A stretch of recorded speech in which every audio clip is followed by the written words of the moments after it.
All right, so last class we learned about bioinfiltration system where you add amendments, replace some portion of the soil, and then you replace with some amendment. That way, when the stormwater infiltrates through that soil, some of the pollutants are removed. So that's on the soil, on the surface. But what you're going to learn today is how to design the similar concept on the rooftop. The concepts are very similar. The difference is that here there is no soil on the rooftop. So that means you have to add soil or add materials that could at least filter rainwater. Here there is no stormwater. The reason is stormwater is defined when the rainwater hits the surface of any, let's say, road or any impervious surface. Here, most of the water that you got on the rooftop is rainwater. So those are pretty clean to begin with. So what you are doing is you are creating a hydraulic system so that it can store some of the liquids or some of the rainwater and flow down that peak rainfall. And sometimes it can also remove pollutants because the rooftop usually have lots of dust and those dust has pollutant. But if you think of what's really you are treating the rainwater doesn't should not have a lot of pollutant.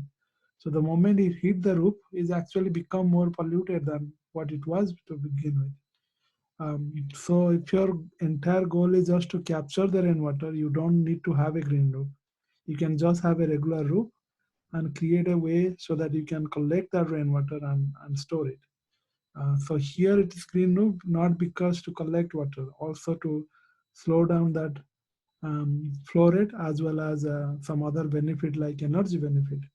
Because if you have a green roof, that can actually keeps the building cooler in summertime, or it can keep it warmer in the winter time. So there is some additional energy benefit. So we'll discuss all that today. First, there is announcement. Homework 3 is released today, which is all about hydraulics as well as bioinfiltration system. Just one question on bioinfiltration system based on the example we did yesterday.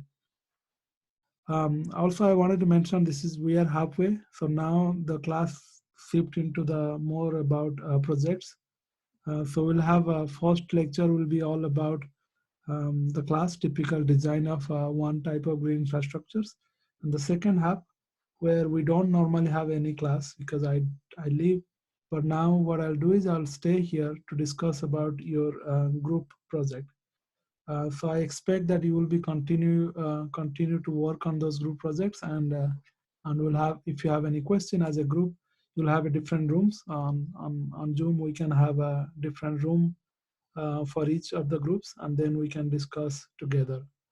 So that way we are all consistently working on the project, which is most important part of this class.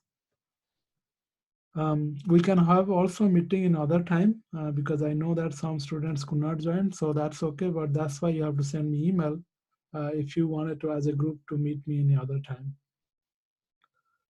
And project outline, that's next Thursday. That's week 7 or week 6. We got to have an outline ready so that you have at least 4 to 5 weeks to 4-week minimum to finish that project. So that outline will develop by next Thursday and we'll meet before that. And we'll discuss a little bit about that. So this is the class objective for today. First, we will learn about project outline, what I expect or what the outline should have. I'll help you a little bit on that today. And I met one group yesterday about the outline. So we still have a lot of group to meet. Then we'll discuss specific about green roof design, how green roof works, what's the fundamental processes. Typically here, the pollutant removal is not the primary factor. So we'll learn a little bit more about water retention as well as drainage. Then also learn about different types of green roof and how they can be designed. And then at the end, if we have time, we'll discuss about how to use green roof more effective or cost effective as well as energy efficient. Because the biggest cost of green roof is not just the design, the maintenance cost. So if you want to offset that cost by a certain way, like water harvest or energy saving for cooling or heating bill, then that becomes more sustainable. So you learn how we can do that. So those are things you can discuss for green roof team. Any question?